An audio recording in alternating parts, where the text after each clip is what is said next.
એટલું જ છે કે આ ભાજપની સરકાર આવી ત્યાર પછી અમારે રોડ રસ્તા નથી થયા, તો રોડ રસ્તા સારા જોઈ અને પાણીનો પ્રોબ્લેમ બહુ જ છે કે પાણી અમારે ઘરમાં 6 વ્યક્તિ છે પણ પાણી પૂરું નથી પડતું, પાણી પૂરતું જોઈ નળ બરોબર નથી આવતા, લાઈનો તૂટી ગઈ છે એ કોઈ હમી કરવા નથી આવતા, કચરા વાળા નથી આવતા, વારવા વાળા વ્યવસ્થિત નથી આવતા અને અમે બહુ જ હેરાન હી કેવાય મચ્છોમાનું મંદિર પણ કોઈ જાતની વ્યવસ્થા નથી, મચ્છોમાના મંદિર પાસે રોડ હોવો જોઈએ બદલ રોડ પણ નથી, પણ અમારે રોડ રસ્તા સારા કરી દો। મનોજભાઈ અમરેલિયા છે મારું નામ, હું અહીંનો પ્રતિનિધિ છું, એક નાગરિક। અને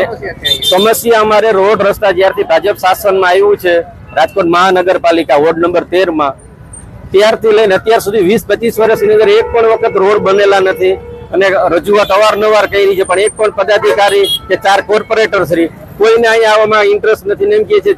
કે ભાઈ અમે તમારી ગ્રાન્ટ આવશે તેથી 25 વર્ષની અંદર ગ્રાન્ટ 20-25 વર્ષ થવા આવ્યા મહાનગરપાલિકામાં ભેળો આ વિસ્તાર એમને તો એક પણ વખત આવ્યા નથી